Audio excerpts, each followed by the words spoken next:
Hello everyone, this is तौहीद शकील।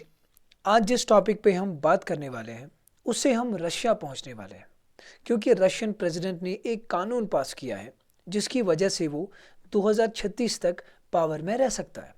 तो चलिए आगे बढ़ते हैं।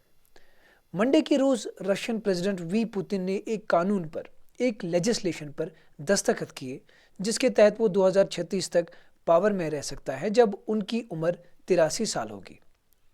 पुतिन एक केजीबी ऑफिसर रहे हैं जिनकी एज अभी 68 है और ये अपनी 6th ईयर टेन्योर पूरा करने वाले हैं 2024 में एज प्रेसिडेंट। वो पहले ही प्रेसिडेंट की हैसियत से या 20 साल से ज़्यादा वजीर अजम की हैसियत से रशिया को चला चुके हैं। This is the longest period a leader has been in power since Joseph Stalin, जो सोवियत यूनियन की कम्युनिस्ट पार्टी के सेक्रेटरी जनरल रहे हैं फ्रॉम 1922 टू 1953 और सोवियत यूनियन के वजीर अजम भी रहे हैं 1941 से लेकर 1953 तक। अब सवाल है, क्या तब्दीली लाई गई? नए कानून पर दस्तखत होने से पहले एक सदर, एक प्रेसिडेंट ज़्यादा से ज़्यादा 2 कंसेक्यूटिव 6 ईयर टर्म्स तक सर्व कर सकता था। इस मुद्दत, इस टर्म की हद नई लेजिस्लेशन में भी बाकी है।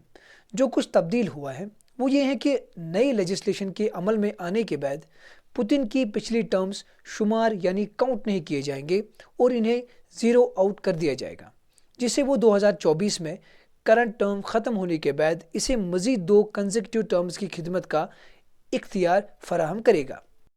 पुतिन 2 कंसेक्यूटिव टर्म्स के बावजूद इतने अरसे तक पावर में रहे हैं क्योंकि उन्होंने बतौर सदर और वज़ीर अज़म अपने किरदार को तब्दील किया है। पुतिन 2008 में प्रेसिडेंट की हैसियत से अपने पहले 2 कंसेक्यूटिव टर्म्स के इख्तिताम पर प्राइम मिनिस्टर बनने के लिए रुखसत हुए, जबकि प्रेसिडेंट की कुर्सी एक चूजन सक्सेसर के पास गई। इस वक्त तक रशियन प्रेसिडेंट की टर्म 4 साल की थी और पुतिन ने 2000 से 2008 तक कुर्सी पर फ़राइज़ अंजाम दिए हैं। इसके अलावा 2008 में प्रेसिडेंट की टर्म 6 साल तक बढ़ा दी गई थी। यही वजह है पुतिन की करंट 2 सक्सेसिव टर्म्स 12 साल तक जारी रहे, साल 2012 से 2024 तक। अब सवाल है, इसे कैसे बदला गया? पुतिन ने लेजिस्लेशन के तहत अब रशियन कॉन्स्टिट्यूशन में तब्दीलियों को बाज़ाब्ता तौर पर दस्तखत किया है, जिनकी पिछले साल रेफरेंडम के ज़रिए लोगों ने सपोर्ट किया था। इनकी पेश करदा तब्दीलियों को 78% से ज़्यादा वोटों ने मंजूर किया। जनवरी 2020 में उन्होंने कॉन्स्टिट्यूशन में तब्दीलियों का मुतालबा किया, जिसमें टर्म की लिमिट को ख़त्म करना भी शामिल है। मार्च 2020 में स्टेट डोमा यानी Russian lower house of parliament से खिताब के दौरान पुतिन ने American president Franklin D Roosevelt की मिसाल दी, जिन्हें 4 टर्म्स मिले, 1932, 1936, 1940 और 1944।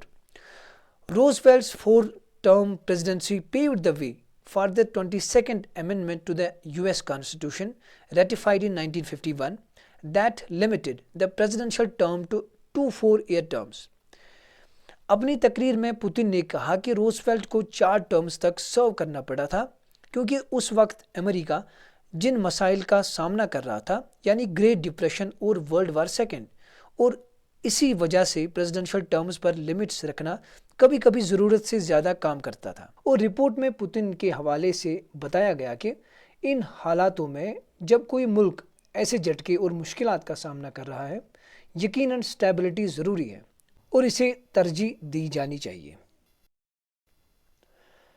क्रिटिसिज्म यानी तनकीद के बारे में अगर बात करें, कुछ क्रिटिक्स ने पुतिन के इस मूव को पावर पर कब्जा करने से तशबीह दी है, जबकि दूसरों ने इसे कॉन्स्टिट्यूशनल कू यानी कॉन्स्टिट्यूशनल बगावत कहा है। गोलोज, एक रशियन एसोसिएशन ने जुलाई के वोट को पीआर कैंपेन कहा है, जिसका मकसद सिटीजन्स की फ्री विल जाहिर करना नहीं था, बल्कि हिकाम की जानिब से इस वसीयत के बारे में ज़रूरी तासीर कायम करना था। सो गाइज़, मुझे उम्मीद है कि आपको ये वीडियो अच्छा लगा होगा। So thank you for watching this video. Good luck.